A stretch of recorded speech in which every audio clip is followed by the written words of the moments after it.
Channel. आज हम 6 अंकित भाग का क्षेत्रफल ज्ञात करेंगे। आज का क्वेश्चन है, एक समबाहु त्रिभुज एबीसी दिया है जिसका क्षेत्रफल दे दिया है 17,320.5 सेंटीमीटर स्क्वायर। इस त्रिभुज के प्रत्येक शीर्ष को केंद्र माना गया है। तो हमारा शीर्ष है ए, बी और सी, इसको हम केंद्र मान लेंगे और केंद्र मानकर त्रिभुज की भुजा के आधे के बराबर दूरी लेकर उसको त्रिज्या लेकर मीन्स जो भुजा है ए बी आधा त्रिज्या लेकर आधी दूरी लेकर एक वृत्त खींचा गया है।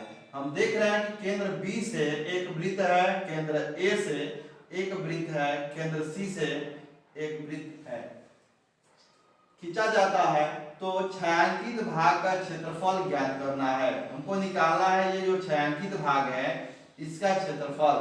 तो सबसे पहले हम देखें कि यह जो त्रिज्या है कितने के बराबर है।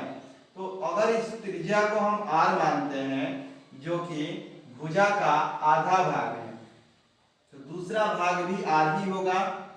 यहाँ भी हम r ले सकते हैं क्योंकि BC भी हमारा समबाहु त्रिभुज की भुजाएं हैं और समबाहु त्रिभुज की भुजाएं आपस में बराबर होती हैं। तो ये r ये भी r होगा, वैसे ही इसको भी हम r ले सकते हैं। तो आधी भुजा की लंबाई r है, तो AB की लंबाई हम देखेंगे तो ये आधी भुजा r प्लस r बराबर 2r सेंटीमीटर के बराबर होगा। तो यहाँ लिखेंगे कि भुजा AB बराबर r प्लस r बराबर 2r सेंटीमीटर, यानी कि AB का मान भी हमारा 2r सेंटीमीटर है और जो AB है BC के बराबर है और BC जो है CA के बराबर है। यानी कि हम इसको लिख सकते हैं कि AB बराबर BC बराबर CA, यानी कि 2r सेंटीमीटर के बराबर होगा। AB भी हमारा 2r सेंटीमीटर होगा, BC भी 2r और CA भी 2r सेंटीमीटर होगा। अब हमको निकालना है छायांकित भाग का क्षेत्रफल। तो अगर हमारे पास ABC का क्षेत्रफल है और इस क्षेत्रफल में से ये जो त्रिज्यखंड है तीनों त्रिज्यखंड के क्षेत्रफल को घटा देंगे तो हमारा छायांकित भाग का क्षेत्रफल निकल जाएगा।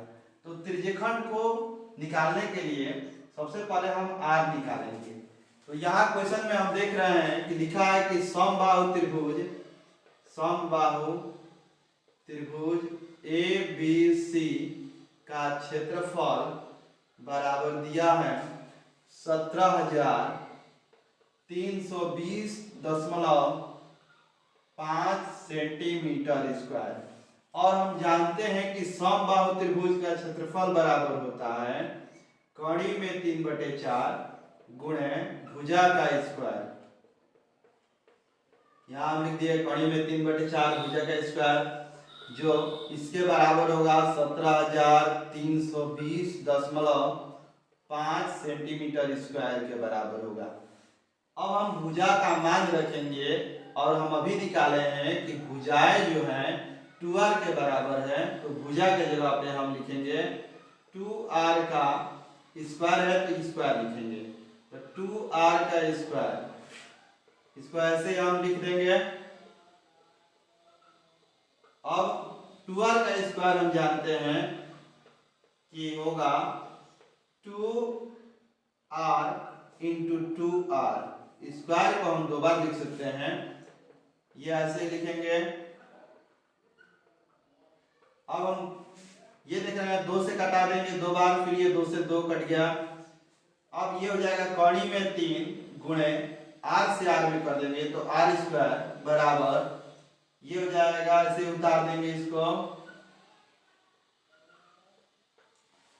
अब हमको r स्क्वायर का मान निकालना है तो r स्क्वायर बराबर हो जाएगा ये 17,320.5 बटे में कड़ी में 3।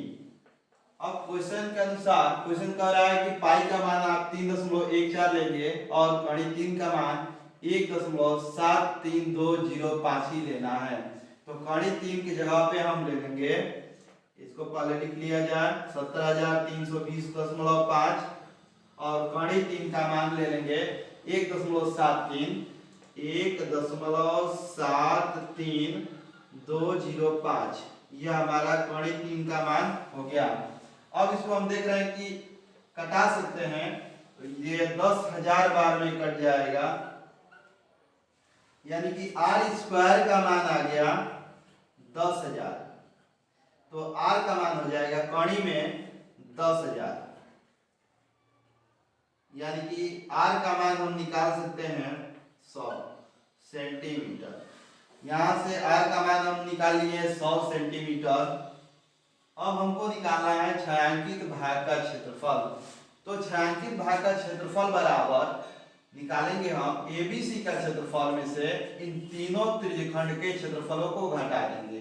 तो ABC का क्षेत्रफल क्वेश्चन में दे दिया है 17,320.5 सेंटीमीटर स्क्वायर। अब हम जानते हैं कि जो त्रिज्यखंड का क्षेत्रफल निकालेंगे तो थीटा का मान चाहिए, और हम जानते हैं कि जो समबाहु त्रिभुज है ये 60 अंश का कोण तीनों शीर्षों से बनेगा, यानी कि angle A = 60 degree, B = 60 degree और C = 60 डिग्री। अब हम क्या करेंगे कि तीनों त्रिज्यखंड के क्षेत्रफलों को त्रिभुज ABC के क्षेत्रफल में से घटा देंगे।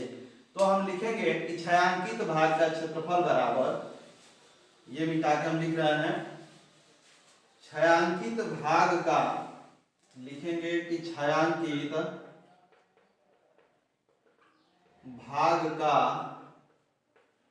क्षेत्रफल बराबर त्रिभुज ABC का क्षेत्रफल माइनस, यहां हम देख रहे हैं कि 3 त्रिज्यखंड हैं, तो लिखेंगे 3 गुणे त्रिज्यखंड का क्षेत्रफल, त्रिज्यखंड का क्षेत्रफल, तीनों त्रिज्यखंड का क्षेत्रफलों को हम घटा देंगे। अभी हम क्वेश्चन में देख रहे हैं कि त्रिभुज ABC का क्षेत्रफल दे दिया है 17,320.5, तो यहाँ हम लिखेंगे 17,320.5 माइनस 3 गुणे त्रिज्यखंड का क्षेत्रफल होता है थीटा बटे में 360 पाई आर स्क्वायर। तो यहाँ हम ऐसे इसको लिख देंगे 17,320.5 माइनस 3 गुणे थीटा का मान हम देख रहे हैं कि 60 अंश है, तो यहाँ हम पुट करेंगे 60 बटे में 360 गुणे पाई का मान क्वेश्चन के अनुसार हम लोग 3.14 लिखेंगे, और आर हमारा त्रिज्या है, अभी निकाले हैं आर 100 सेंटीमीटर, आर स्क्वायर है तो 100 का स्क्वायर हम कर देंगे। इसको हम कटा देंगे 6 बार में, और इसको हम कटा सकते हैं 2 बार में, तो ये हो जाएगा 17,320.5 माइनस 3.14 गुणे ये 100 का स्क्वायर है, तो इसको हम लिख सकते हैं 100 गुणे 100 बटे में ये 2 है तो 2 लिखेंगे। इसको हम कटा सकते हैं 50 बार में। अब हम क्या करेंगे, गुणा कर देंगे 3.14 में 100 गुणे 50 से, यहाँ लिखेंगे 17,320.5 माइनस 3.14 में जब 100 से गुणा करेंगे तो ये हो जाएगा 314 गुणे ये 50 से यहाँ 50 लिख देंगे। इसको ऐसे लिखेंगे 17,320.5 माइनस, जब गुणा करेंगे ये 0, 5 से 4 में 5 का 20, 2 बचेगा, 5 का 5 है 2 7 हो जाएगा, 5 15, यानी कि 15,700 को हम 17,320.5 में से घटाएंगे, तो ये हो जाएगा 0.5, 0 माइनस 0 इक्वल टू 0, 2 में से 0 जाएगा तो 2 लिखेंगे, यहाँ 3 है, यहाँ देख रहे हैं कि 7 है तो 13 में से 7 जाएगा, हो जाएगा 6, यहाँ 7 था, 1 हासिल लिए हैं तो 6 हुआ है, 6 में से 5 जाएगा 1 और ये 0 हो गया, ये हो जाएगा सेंटीमीटर स्क्वायर, यानी कि छायांकित भाग का क्षेत्रफल आ गया 1620.5 या 1620.5, इसको हम पढ़ सकते हैं, यह हमारा आंसर आ जाएगा।